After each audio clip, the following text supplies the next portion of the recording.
Issue এখন করতেছে এটা মাইলেজ পাওয়ার জন্য, আমার তো মনে হয় এটা সম্ভব না। যেটা আগে হয় নাই সেটা এখন আর সম্ভব না। 5ই আগস্টের 7 দিন পরে একটা রিপোর্ট করছিল ফেসিবাদের প্রশাসন ক্যাডারের 95% হলো ফেসিবাদের দোষর, অনেকগুলো এক্সপোজ দোষর, আর অনেকে হইলো বাতনি, জাহিরি আর বাতনি আছে না।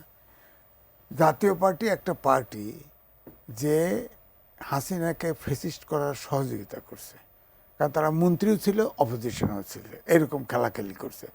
কেউ যদি বলে সে ফেসিবাদের দোষর ফেসিবাদ বলে নাই, কিন্তু দোষর সহযোগী, এটা তো বলতেই পারে, তার মুখ আটকাতে পারবেন না।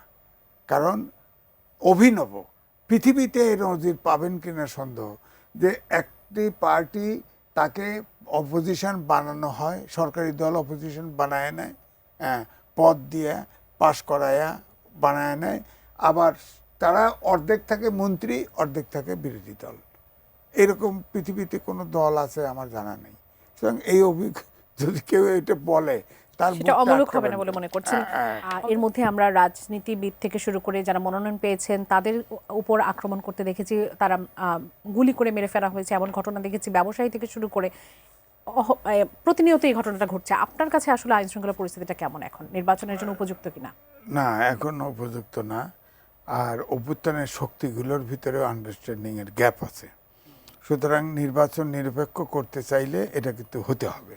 এখন ধরেন উদাহরণস্বরূপ বলি যে জামাত সত্যি দাবি করেছিল এবং তার কথা শুনে লটারি করে, এটা একটা অভিনব, জাতীয় পার্টির মতো লটারি করে কোনো অফিসার চেঞ্জ হয় বলেন তো দেখি? এটা কোনো কথা?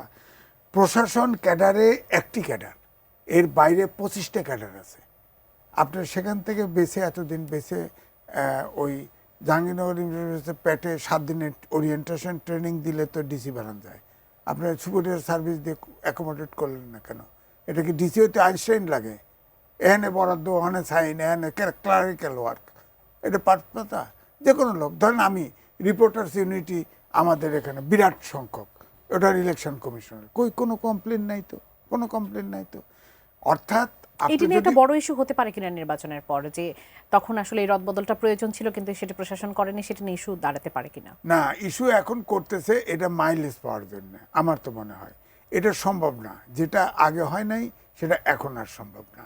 এখন কোনোভাবেই বাইরের লোক আইনে আর সম্ভব না। কারণ প্রশাসন ক্যাডার এবং পুলিশ, আইন শৃঙ্খলা বাহিনী, ইউএনও পর্যন্ত, পুলিশের ওসি পর্যন্ত সব কিন্তু তারা যদি বাইরের থেকে কাউকে দেন তাদের কোঅপারেট করবে না, সুতরাং আর কাজ করতে পারবে না।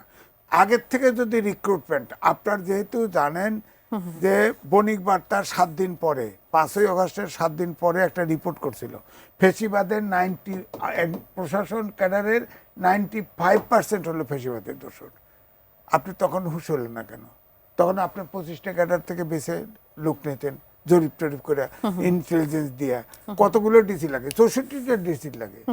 আর মিনিস্ট্রিতে ডেপুটি সেক্রেটারি, আপনি সেক্রেটারি কিছু তো বসাইছেন, সেক্রেটারি নিয়ে তো সমস্যা, ডিসি নিয়ে কথা হচ্ছে, এসপি নিয়ে কথা হচ্ছে, ওসি নিয়ে কথা হচ্ছে। এগুলোকে রিপ্লেস করতে পারতেন, সময় 17 মাস গেছে, পারতেন। নতুন রিক্রুটমেন্ট দিলেও তো ওরা হয়ে যায়, সিনিয়র হয়ে যায়। অর্থাৎ সময় মতো সেই ব্যবস্থাটা এখন সম্ভব না। এখন একমাত্র দায়িত্ব হলো অভ্যুত্থানের শক্তি রাজনৈতিক দলগুলো, তারা সবাই সহযোগিতা করে একটা নিরপেক্ষ নির্বাচন করা দরকার, গ্রহণযোগ্য নির্বাচন করা দরকার। কারণ নির্বাচন ছাড়া এখন আর